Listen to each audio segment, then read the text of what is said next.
स्वागत है दोस्तों आपका आज की वीडियो में। और आज क्लासिक्स टू वॉच में हम बात करेंगे 2006 में आई कॉमेडी फिल्म इडियोक्रेसी के बारे में। ये एक हॉलीवुड फिल्म है जिसके मुख्य किरदार करते हैं ल्यूक विल्सन और माया रुडोल्फ, और इसके अलावा इसमें बहुत ही शानदार कॉमेडी करते हैं टेरी क्रूज और अन्य किरदार। तो इस मूवी का निर्देशन किया है माइक जज करके डायरेक्टर हैं। मैंने भी उनकी ज़्यादा फिल्में नहीं देखी हैं, लेकिन ये वाली मुझे पर्सनली बहुत अच्छी लगी और याद रह गई। ये मूवी बेसिकली एक एवरेज जो के बारे में है। एक एवरेज आदमी होता है जो मिलिट्री में काम करता है, और वहाँ पर उसे मौका दिया जाता है एक एक्सपेरिमेंट में पार्ट लेने का, जहाँ पर इंसानों को फ्रीज़ करके सुला दिया जाता है और उसे बताया जाता है कि 1 साल के लिए वो सोया रहेगा और 1 साल होने के बाद उसे उसके पैसे मिल जाएंगे। अब होता यह है कि वो एक्सपेरिमेंट के लिए वो उसे लेकर जाते हैं और सुला देते हैं, और एक और लड़की उसके साथ होती है जो एक्सपेरिमेंट का हिस्सा होती है, उसे भी सुला दिया जाता है। लेकिन जब उनकी आँख खुलती है तो उन्हें पता चलता है कि साल 2505 साल चल रहा है, 2500, यानी कि 25th सेंचुरी में वो आ चुके हैं। बेसिकली 26th सेंचुरी में वो उठते हैं और उन्हें पता चलता है कि दुनिया बिल्कुल बदल चुकी है। और होता यह है, बेसिकली बताया मूवी का मुख्य पॉइंट ये है कि हम जैसे जैसे हमारी टेक्नोलॉजी अच्छी होती जा रही है तो एज ए ह्यूमन इंसान के तौर पर हम बेवकूफ़ होते जा रहे हैं। कई लोगों में सोचने समझने की क्षमता कम होती जा रही है और शायद आगे भी कम होती जाए, और इस तरह के लोगों में संख्या बढ़ती जाएगी क्योंकि उनको शादी का कोई संकोच नहीं होता, बच्चे पैदा करने में वो बिल्कुल सोचते नहीं हैं।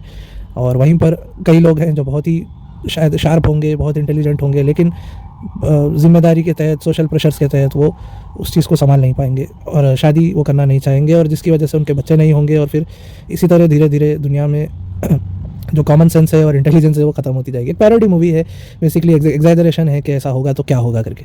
और फ्यूचर में जब वो जाते हैं तो बहुत ही मज़ेदार फ्यूचर होता है। हर चीज़ ऑटोमेटिक होती है, लोगों को कुछ पता नहीं होता कैसे कौन सी मशीन कैसे चलती है, और अजीब अजीब चीज़ें उनको देखने मिलती है, जहाँ पर लोगों की भाषा बिल्कुल डाउनग्रेड हो चुकी है और सब लोग टपोरी लैंग्वेज में बात करते हैं। और बेसिकली डॉक्टर से वो मिलते हैं, डॉक्टर को कुछ पता नहीं होता और बॉडी के बारे में कुछ पता नहीं होता। उनका आईक्यू टेस्ट लिया जाता है जहाँ पर उन्हें 2 और 2 क्या होता है जैसे आसान सवाल पूछे जाते हैं, जिसके बेसिस पे पता चलता है वो बहुत ही इंटेलिजेंट हैं। ये सब देखकर वो परेशान हो जाते हैं, वो सोचते हैं कि वो वहाँ से भाग जाएं, और वहाँ पर उन्हें एक कैरेक्टर मिलता है जिससे वो बात करते हैं और कोशिश करते हैं उससे पूछने की कि क्या फ्यूचर में टाइम मशीन इन्वेंट हुई थी या किसी तरह से वो वापस जा सकते हैं। तो वो किरदार उन्हें बताता है कि टाइम मशीन है और वो कोशिश कर सकते हैं वापस जाने की, जिसके चलते फिर उनका वहाँ पर पंगा हो जाता है वहाँ के लोगों से, और उन्हें प्रेसिडेंट के सामने ले जाया जाता है। और वहाँ प्रेसिडेंट को पता चलता है कि उनकी आईक्यू बहुत अच्छी है, और बेसिकली उस समय के हिसाब से वो दुनिया के स्मार्टेस्ट मैन है। जी हाँ, जो आज के समय में हम जिसे एवरेज इंसान कहेंगे तो वो उस समय का स्मार्टेस्ट मैन कहलाएगा बेसिकली। तो उनको ये टास्क दिया जाता है कि वो गिरती हुई इकोनॉमी को ठीक करें और जो पेड़ पौधे सूख रहे हैं उसको बचाने का कोई तरीका निकालें। अब इसमें मज़ेदार बात ये होती है, उन्हें पता चलता है कि पेड़ पौधे इसलिए सूख रहे हैं क्योंकि वो पानी डालने के बजाय लोग उनके ऊपर एनर्जी ड्रिंक डाल रहे हैं, और क्योंकि एनर्जी ड्रिंक का इतना बड़ा स्पॉन्सरशिप है, वो गवर्नमेंट से जुड़ी हुई है, तो उसको एकदम रोकने से क्या होगा वो देखने में मज़ा आता है। और बेसिकली एक वार्निंग है एक तरह की कि लोग बेवकूफ़ होते जा रहे हैं, टेक्नोलॉजी पे हमारा डिपेंडेंस इतना है, basic skills, basic intelligence, common sense लोगों से दूर जाता दिखाई दे रहा है। बहुत ही फ़नी मूवी है, ज़रूर आप देखिए, आपको देखने में मज़ा आएगा। और funny movie with a serious message है।